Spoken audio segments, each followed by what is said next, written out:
Ramdam na ang spirit of Christmas dito sa Perth. Ayan. Daming tao. Usually pag ordinary days, gantong oras, mga 8 PM, wala nang tao. Pero ngayon, yan, may mga lights, Perth lights, ano ang tawag dito? So may mga lights ngayong season. Kaya maraming tao.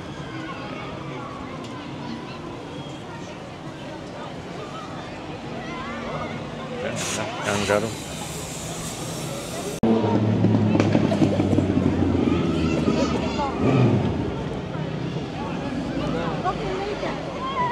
Gusto niyo dyan picturean? Na-picture mo ang pangit.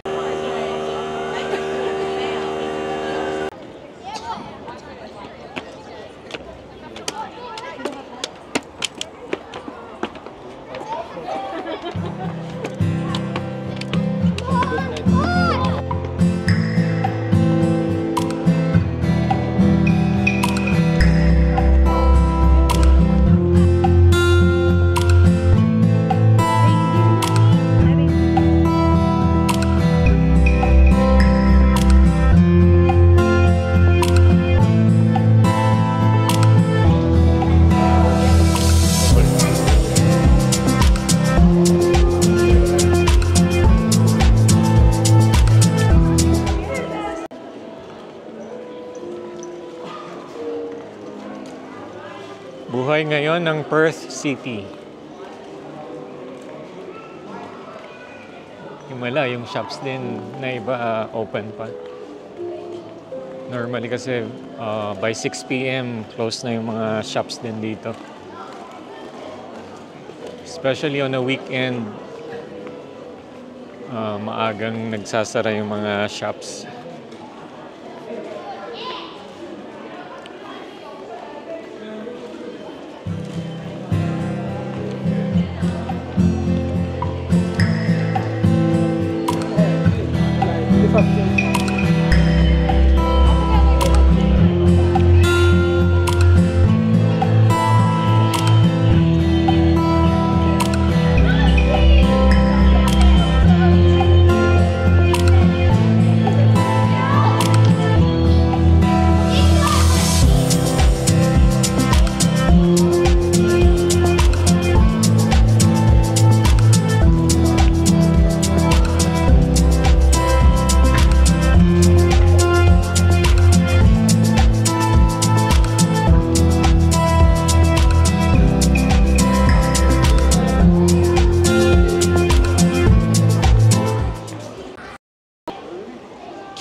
George Cathedral.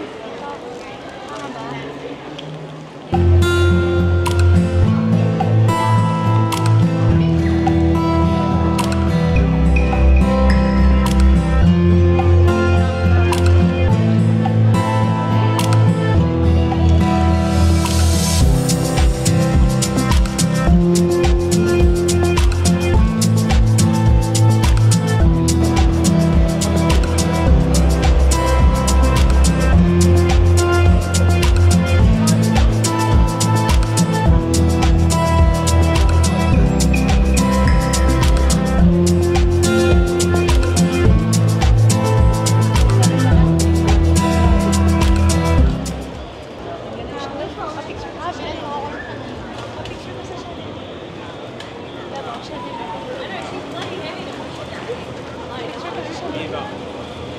Para makikita siya. Hindi mo.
the world on a silver platter and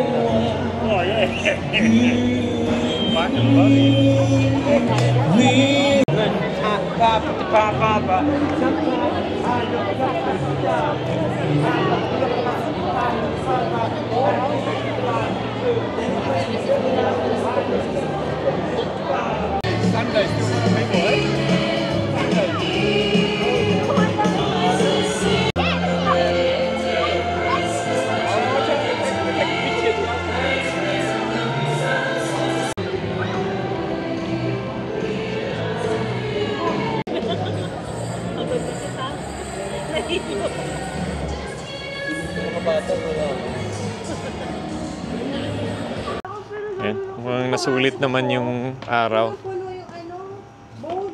Ayun, ayun. Ayan, sulit naman yung lakwatsa. Inabot na kami ng 10 o'clock. Ayan, see ya. Ayan, Monday morning ulit. Pero nasulit naman yung ating weekends kahapon. So, we had some activities together with fam kahapon. So, we went sa city. So, napaka-lively pala ng Perth ngayong Christmas. So, feel na yung Christmas festivities. May mga Christmas lights all over the Perth city. So, we've been seeing it sa Facebook previously, pero kahapon lang kami nagkaroon ng chance na mag-visit sa Perth City. So, yun, sulit naman, nakakapagod, pero ano naman, napuntahan naman namin yung most of yung mga lights decoration all over Perth City. Merong rides din, no? Nag-rides si Tam at saka si Bella. And yan, pinaubayan na namin sa mga bata, no? Hindi na kami nag-rides, pero si Tam and Bella had a great time. And siguro mga 10 a.m. na rin kami nakauwi, no? And yun, hopefully next week or this coming weekend makapag explore ulit ng city. Very lively kasi yung environment, especially ngayong Christmas season. So, medyo different siya compared sa regular days.